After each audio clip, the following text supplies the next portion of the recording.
Bienvenidos a Bitácora de Emprendedores, Historias que Inspiran Podcast, un espacio donde exploramos historias inspiradoras de emprendedores exitosos que convirtieron sus sueños en realidad. Soy su host, Catherine Becerra, y espero que disfruten el episodio de hoy. Bienvenidos a un nuevo episodio del podcast. Estoy grabando el tercer episodio, un 27 de diciembre. Espero que hayan pasado una bonita Navidad al lado de sus familiares, de sus seres queridos, ¿no? En mi caso me tocó pasar Navidad en Reino Unido. El año pasado estuve en Perú, pero esta vez decidí quedarme acá porque estoy pensando irme en el 2024 en una fecha especial que tengo. Así que pasamos esta vez Navidad acá. Y algo que me puse a pensar y que me pareció muy interesante fue las dos culturas diferentes, ¿no? Por un lado tenemos la cultura de Latinoamérica y sé que algunos países en Europa también celebran la Nochebuena como el día central. Se reúnen, tienen la cena, comparten sus regalos. Pero en Reino Unido y en Canadá, no sé en qué otros países, el 25 es el día especial. Y te levantas temprano, o esa es la tradición, levantarte temprano y abrir los regalos. No importa si tienes un mes o 80 años, todos reciben regalos. Así es una tradición que me gusta y ¿no? Feliz de ser parte de. Yo recuerdo cuando yo me mudé, viví con una familia británica y iba a pasar Navidad con ellos. Pero yo pensaba que las personas desde que son niños hasta los 13 años reciben regalos. Los mayores ya no reciben regalos. Entonces en ese entonces yo tenía 26 años y en la casa vivíamos estos esposos y los 4 hijos, que tenían entre 16 y uno tenía 10. Así que yo asumí que el chiquitín solamente iba a recibir un regalo. Llegan, ya me explican que la Nochebuena no se hace nada y que el 25 es el día especial o central. Y nos reunimos todos y empiezan a dar regalos. Y cada uno me daba regalos. Y yo decía, ¿pero por qué me dan regalos? Si no, ya tenía 26. Pero no, acá todos reciben regalos, desde el más chiquito hasta el adulto mayor. Así que me pareció interesante. Bueno, de vuelta a la historia del día de hoy. Esto fue una historia que me gustó mucho leer, ¿no? La investigación fue un poquito interesante, me hizo recordar cuando tenía una experiencia que pasé cuando tenía entre 8 o 9 años, así que disfruté mucho y estoy muy feliz de poder compartir con ustedes, ¿no? La empresa que hablaremos en este episodio es una empresa que tiene más de 32,000 tiendas alrededor del mundo y está ubicada en más de 80 países. Y esta empresa es Starbucks, ¿no? Para hablar de una empresa exitosa se tiene que hablar de los fundadores, pero en esta historia los fundadores no tienen protagonismo y ya iremos conociendo por qué en el transcurso de este episodio. Pero el que sí tiene protagonismo fue uno de los trabajadores de Starbucks, que ayudó al desarrollo y al crecimiento para que Starbucks se convierta en lo que hoy en día conocemos, ¿no? Como esta empresa multinacional. Y esta persona es Howard Schultz. Para conocer un poquito más de Howard, él nació en 1953, él nació en Brooklyn, en una familia de clase media baja. Él cuenta que vivía en un departamento de 2 cuartos con sus padres y sus 2 hermanos. Él comenta que hubo una experiencia que le marcó mucho en su niñez y que le ayudó a convertirse en la persona que es el día de hoy. Y esta experiencia fue que cuando su padre, en ese entonces trabajaba como conductor haciendo deliveries de pañales, ¿no? En un invierno él tuvo un accidente y se resbaló y se fracturó la cadera. Lamentablemente, cuando el padre de Howard sufrió este accidente, él no contaba con un seguro médico, no le dieron compensación laboral. Así que esta etapa fue difícil para la familia de Howard, ya que tenían que incurrir en todos estos gastos para la recuperación del padre. Howard comenta que esta experiencia lo marcó mucho y él decidió que quiere ser alguien en la vida porque quiere ser respetado. Howard no fue un buen estudiante en el colegio, pero él tenía claro que quería estudiar y ser alguien en la vida. Entonces su única manera o su boleto de salida era el fútbol. Era bueno en fútbol, era parte del equipo y ganó una beca para que estudie en la Universidad del Norte de Michigan. Él estudió comunicaciones. Después de estudiar comunicaciones, él empezó a buscar trabajo y su primer empleo fue en Xerox. En Xerox él estaba específicamente en el área de ventas y él cuenta que una de sus funciones era tener mínimo 50 citas con clientes potenciales y ofrecer ese producto. Howard comenta que había unos días donde él ya quería tirar la toalla porque era difícil, era no tras no, y tener 50 no's en un día era bastante deprimente. Pero él continuaba y estuvo unos años, más de 5 años en Xerox. Después él empezó a buscar trabajo. Un amigo le comenta que hay una empresa sueca, Hammarplast, que estaba buscando un gerente de oficina. Él decide postular al puesto y lo aceptan. Y como parte de este puesto tenía que mudarse un año a Carolina del Norte para que haga las funciones de gerente de oficina. Pero después de estar un año ahí, Howard se dio cuenta que Carolina del Norte no era para él, así que habla con su jefe para que lo trasladen a Nueva York. Cuando estando en Nueva York, él sigue en la misma empresa, pero en otro puesto, y es así donde empieza la historia con Starbucks. Pero antes que pasemos a la historia con cruzan caminos Howard y Starbucks, les quería contar que cuando estuve escuchando la entrevista de Howard, donde él comentaba sobre esta experiencia que tuvo de niño, del accidente de su padre, que lo marcó mucho, se me vino a la memoria una etapa de mi niñez, que estamos hablando que tenía entre más o menos 8 a 9 años. En ese entonces éramos mi padre, mi madre y yo. Tengo un hermano menor, pero ese entonces él no estaba ni en planes. Y el único ingreso que teníamos era el de mi padre. Mi papá en ese entonces tenía un taxi y él taxiaba y ese era el único ingreso. Mi mamá trabaja en proyectos, pero en ese entonces no había proyectos, así que ella era ama de casa y bueno, yo me dedicaba a estudiar.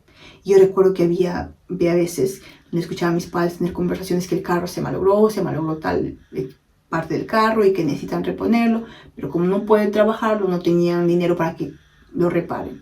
Así lo que hacían ellos era irse, había personas que prestaban dinero con 7 o 10% de interés, prestaban dinero, arreglaban el carro y después pagaban el préstamo y el interés. Y así era un círculo que duró un tiempo. Gracias a Dios, después la situación mejoró, mi papá consiguió un trabajo, mi mamá volvió a empezar a trabajar en proyectos y luego mi hermano nació. Pero esta etapa, donde escuchaba a mis padres que estaban sufriendo o pasando momentos difíciles para que puedan arreglar el carro y mi papá pueda trabajarlo y tengamos ese ingreso para poder comer y salir adelante, yo siento que fue una etapa que me marcó la vida. Porque también recuerdo claramente que en la mesa de comedor, cuando estaba lista para tomar desayuno a la mañana, si veía 5 soles ahí, ¿cuánto es 5 soles? Más o menos como $1 por ahí, un poquito más de $1. Si había 5 soles, eso era el dinero que le dejaba a mi papá y mi mamá para la comida diaria. Si había más de 5 soles, no sabía que íbamos a almorzar o a comer ese día. Pero si había 5 soles, era fijo arroz con atún. Que ojo, no hay nada de malo comer arroz con atún. Pero cuando eres niño, ¿qué prefieres? ¿Es un lomo saltado, una milanesa con papas fritas o arroz con atún? Entonces, yo siento que esa etapa me marcó, me ayudó a querer ser alguien en la vida, tener un trabajo fijo, a tener un sueldo mensual y tener una educación.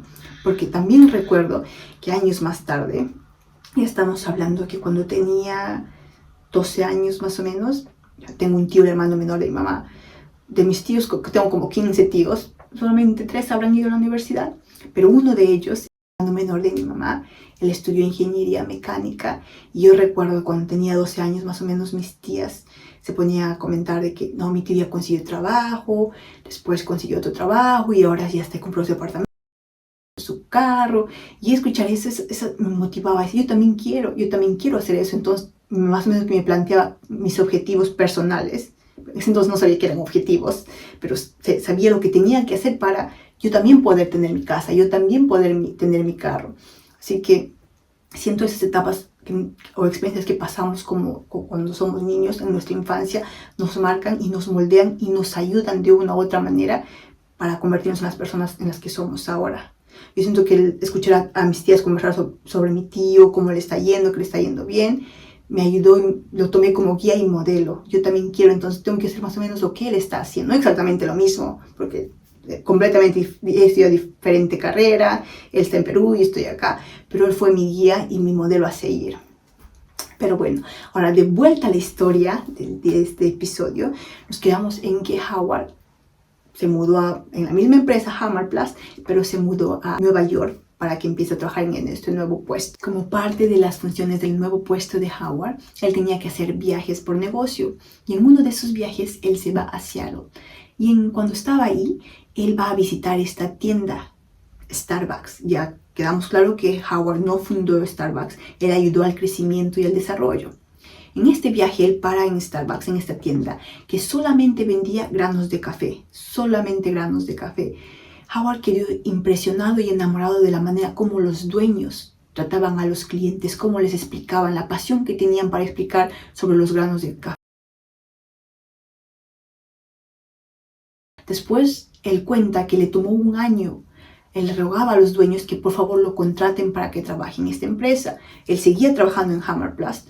Después de un año, los dueños de Starbucks deciden contratarlo como director de marketing y operaciones. Esto pasó en 1982. Le tomó un año pedirles a estos dueños para que lo contraten, pero al final cumplió con lo que se propuso, fue parte del equipo de Starbucks, y en 1983 los dueños lo envían a Milán para una feria, para que conozca un poco más del café, y ahí cambia la manera en la que Howard ve el café. Él se dio cuenta que en Italia las personas no solamente se sentaban a tomar café en estas cafeterías, sino que también pedían para llevar, ¿no?, en estas tacitas de plástico. Con este nuevo concepto que vio en Milán, Howard estaba muy emocionado de volver a Estados Unidos para comentarles a sus jefes para que ellos implementen también lo mismo, repliquen la misma idea, el mismo concepto. Pero lamentablemente la respuesta fue diferente a la que Howard esperaba. Los dueños de Starbucks no querían convertir su cafetería, ellos vendían los granos de café, esa tienda, ellos decían restaurante, no querían convertirlo en un restaurante.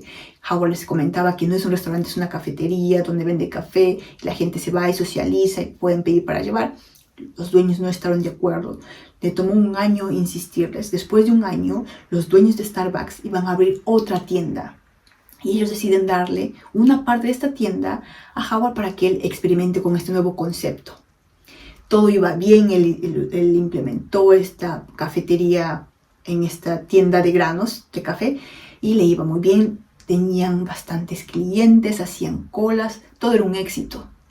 Pero los dueños de Starbucks no estaban felices. Es por eso que dije que los dueños de Starbucks no eran los protagonistas de esta historia. Porque ellos no estaban felices. Las ventas habían aumentado, había más clientela, pero ellos no estaban felices con este crecimiento. No era el rumbo que ellos querían para Starbucks.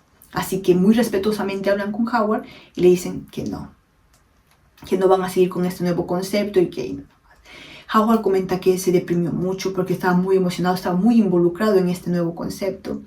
Así que él decide abrir su propio cafetería italiana. Conversa con los dueños de Starbucks para que les diga que va a dar un paso al costado, y los dueños le dicen que ellos quieren invertir en su nueva tienda, cafetería. Ellos están dispuestos a invertir. Y es así como Howard se puso a buscar tiendas para que abra y encontró una tienda de 65 metros cuadrados y él fundó su cafetería y la llamó Il Giornale, así se llamaba, la cafetería que Howard quería abrir. Como les dije, los dueños de Starbucks estaban dispuestos a invertir en este emprendimiento.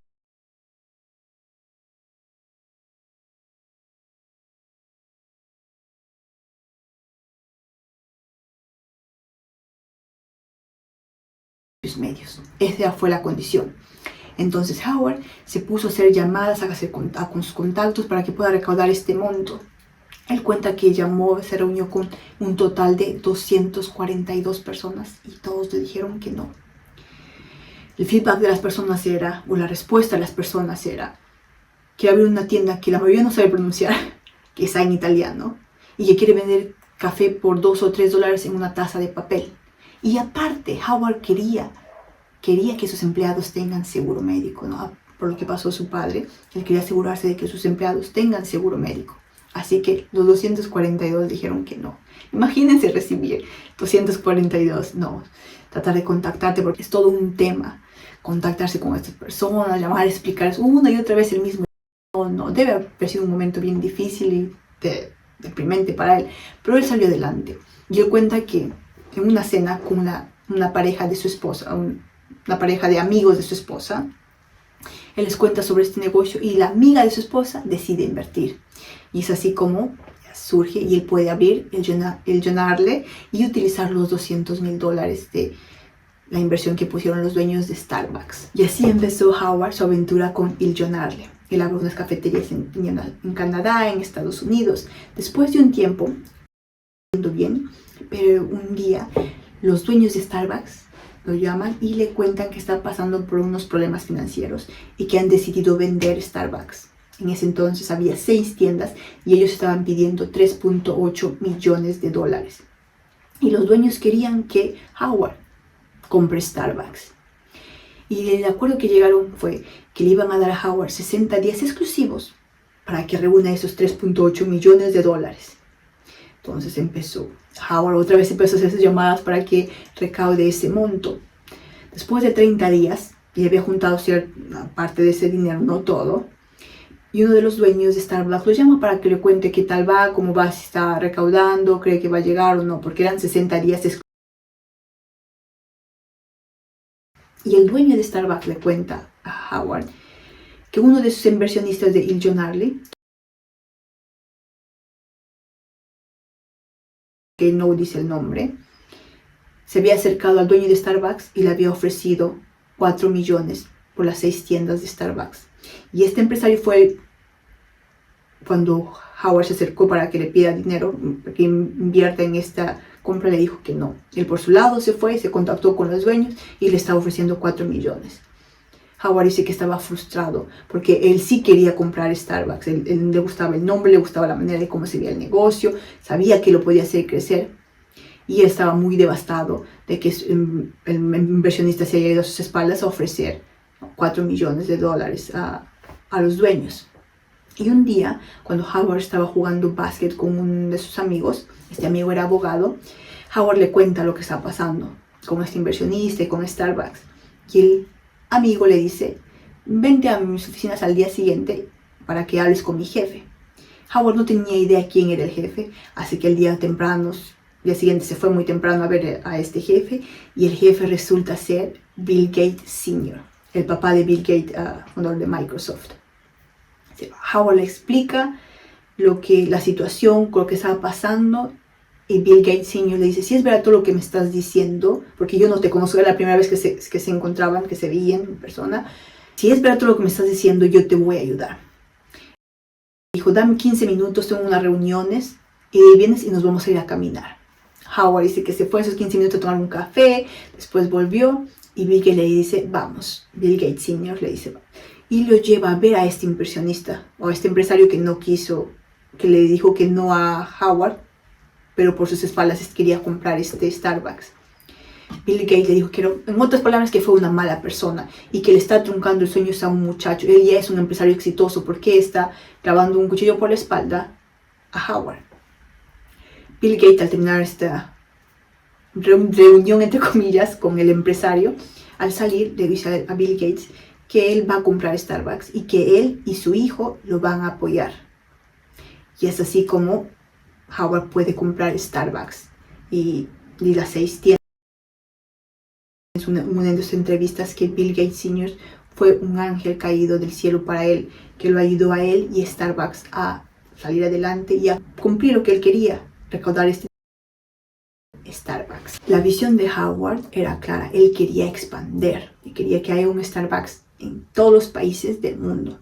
En ese entonces, estamos hablando de los 90, no era con un familiar o un amigo a conversar tomando una taza de café, era un concepto nuevo. Por eso muchos de sus familiares y amigos decían que ese negocio no va a funcionar. Pero Howard tenía claro lo que había visto en Italia y él sabía que se podía replicar el mismo concepto en América. Así que después de abrir unas tiendas en Estados Unidos, ellos deciden abrir su primera tienda internacional en Tokio, en Japón, en 1996. Nadie en el equipo de Starbucks conocía o tenía experiencia abriendo a un mercado en el extranjero. Así que ellos deciden contratar un consultor para que analice, estudie, evalúe el mercado y vea si es viable abrir una tienda ahí o no. La respuesta del consultor fue que no. Si quieren abrir una tienda de Starbucks en Japón, futuro. Así que le tomó a Howard un poco más de trabajo para que consiga que el consejo lo apruebe. Terminó aprobando y en 1996, en agosto, a mediados de agosto, abren el primer Starbucks en Tokio. Pero esto fue toda una aventura, porque deciden abrir a mediados de agosto, en pleno verano, donde la temperatura estaba a 35 grados más o menos, y ellos solamente vendían café caliente. Cuando Howard se va a Tokio para que la apertura de esta tienda, él sabía que iba a fracasar, porque había mucha calor y ellos no ofrecían bebidas frías. En ese entonces solamente la opción era bebidas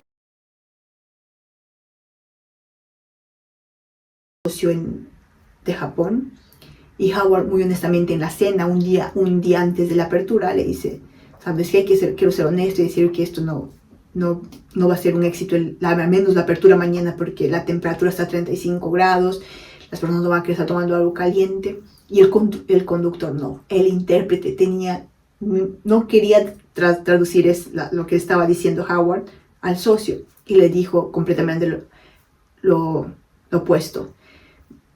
Howard está diciendo que mañana la apertura va a ser un éxito y que va a ser la mejor apertura de todo Starbucks. Howard se enteró de esto unas horas después. Al siguiente día, muy temprano, ellos van a la tienda para la apertura a las 6 de la mañana, y cuando Howard llega ahí, vio gente haciendo cola. Él no podía creer que había gente haciendo cola, así que se acerca y le pregunta al intérprete, ¿han contratado extras? Y la respuesta fue no.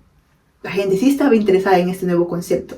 Cuando cortan la cinta, ven correr un estudiante japonés que había dormido ahí para que sea primero en hacer la cola y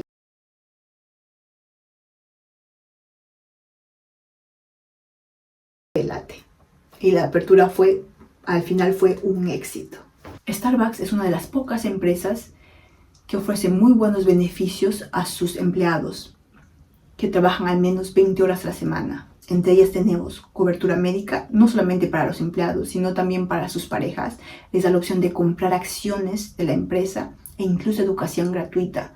Si trabajas al menos 20 horas a la semana en Starbucks, puedes obtener educación gratuita a través de su programa con la Universidad Estatal de Arizona. Todos estos beneficios han logrado que la rotación de Starbucks, la rotación de personal, sea muy baja, y que el cliente vea cómo esta empresa cuida a sus empleados, cree esa relación con el cliente y crear un cliente fiel. Todo esto ha hecho que Starbucks se posicione como una buena empresa en su industria.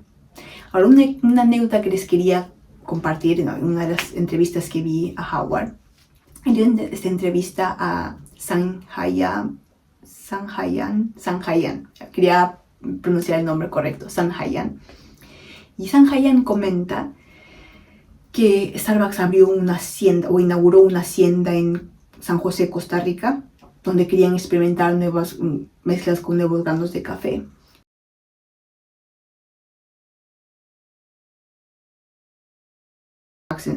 Consigo, y que había un pasajero que estaba a su costado.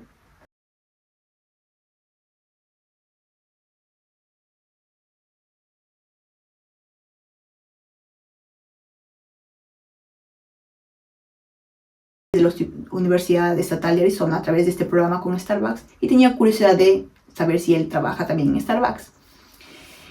Sanya Han le comenta que no, que él está yendo ahí porque hay una inauguración de un proyecto. Nate le cuenta que él y sus amigos se iban a ir a San José, pero que él entendió que sus amigos se referían a San José, Costa Rica, pero lo que sus amigos en verdad se referían era a San José, California. Así que él se encontraba solo en un vuelo a otro país, un vuelo larguísimo a otro país, y que su plan era volver al siguiente día. Sanya Han se conmueva con esta historia y le invita, ¿no? Si estás interesado, no tienes nada de planes, puedes venir a esta inauguración. Nate acepta y se va a la inauguración con Sanya Han y conoce a Howard en persona. Como era un muchacho que estaba nervioso, dice que derrama café en la ropa de Howard.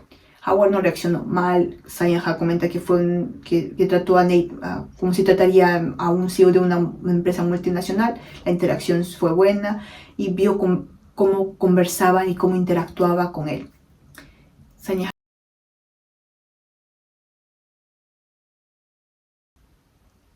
Howard. Como toda empresa exitosa, siempre hay desafíos. Para Starbucks empezó más o menos en el año 2007. Para ese entonces Howard ya había renunciado, había dado un paso al costado como CEO, pero sí se mantenía como presidente de la empresa.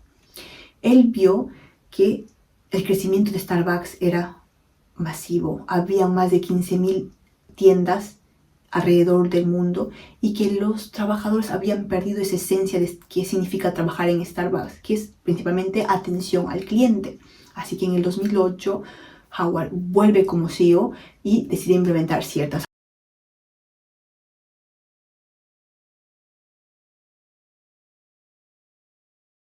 Estados Unidos. Habían tiendas en el mismo vecindario que estaban compitiendo con los mismos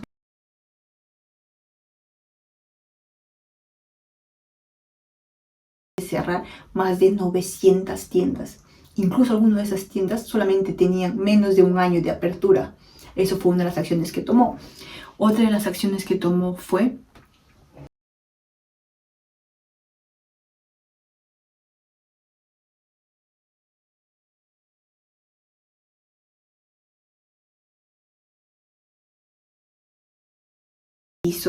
él tenía claro que Starbucks, que los trabajadores son la cara de Starbucks. Entonces, ¿qué hizo él? Él empezó a hacer entrenamiento a cada uno de los trabajadores que atendían en estas tiendas. Hacían entrenamientos de 12 del mediodía hasta 4 de la tarde. Cerraban la tienda por completo. ¿Y qué significa eso? Que no iban a vender, no iba a haber ingresos ese día. Que esto incurrió en un costo muy alto para la empresa, pero que Howard estaba dispuesto a asumir ese costo porque quería entrenar a esos trabajadores. Otra acción que él hizo fue, quería reunir a los 11,000 gerentes de tienda alrededor del mundo y hablarles y enseñarles y hacerles recordar qué significa trabajar para Starbucks.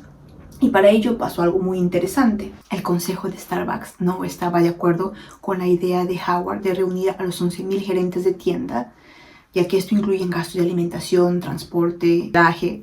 Pero Howard sentía que tenía que hacer. Él quería tener a los 11,000 gerentes de tienda juntos y hacerles entender cuál es la situación de Starbucks. Al final la reunión se llevó a cabo, lo hicieron en New Orleans y lo decidieron hacer ahí porque justo había pasado esto del huracán Katrina y ellos sabían que esta ciudad necesitaba esos ingresos. Así que ellos gastaron alrededor de $33 millones para juntar a los 11,000 gerentes de tienda. Y lo que pasó ahí fue que Howard fue honesto con los empleados, les contó cuál es la situación. Si no hay cambios, solamente iban a existir 7 meses para Starbucks y eso era el fin.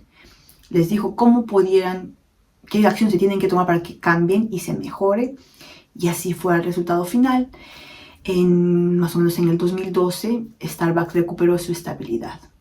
Ahora entramos al segmento de lecciones aprendidas. Yo tomé nota de unas cuantas, pero también incluye en este segmento la respuesta que Howard da en una de sus entrevistas cuando le preguntan cuál es el secreto de su éxito.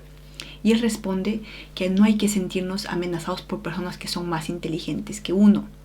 Cada persona tiene habilidades y conocimientos diferentes y en lugar de sentirnos intimidados, uno puede tomar esta oportunidad para aprender y crecer, ¿no? Y mejorar nuestras capacidades. La otra respuesta que da para esta pregunta es: comprométete con todo excepto con tus valores fundamentales. Si estás empezando en un emprendimiento, si estás empezando un proyecto, darle todo, da 100% de ti, pero no comprometas tus valores, tu ética. Y unas cuantas que tomé nota yo la primera fue: si te rechazan y tú tienes su objetivo claro, sigue intentando.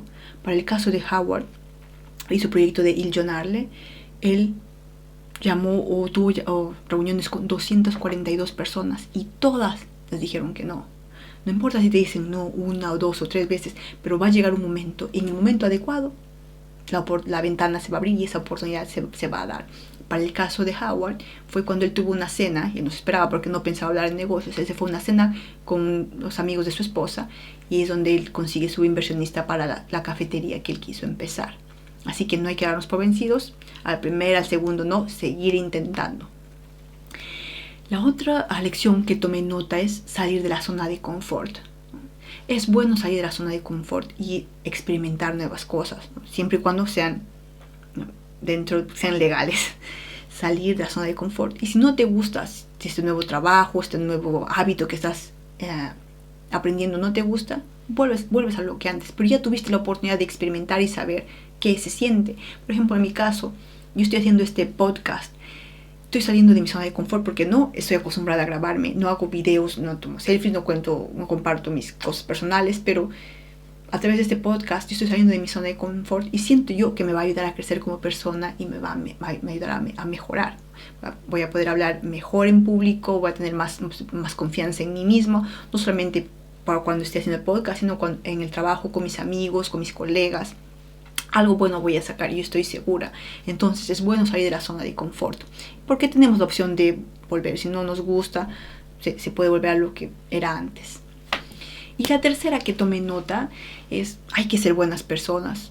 No hay que desearle mal a nadie, tratar de apoyarnos, ayudarnos. Para el caso de Howard, él tenía claro que quería que sus trabajadores, incluso los que trabajan a medio tiempo, tengan un seguro médico. No solamente ellos, sino sus parejas. Entonces hay que tratar de apoyarnos y ser buenos. Y si podemos ayudar a alguien, tenemos las condiciones, ¿por qué no hacerlo? Y así el mundo será mejor. Eso fue todo por el día de hoy. Espero que hayan disfrutado y ya nos estaremos viendo el otro lunes. Chao, chao.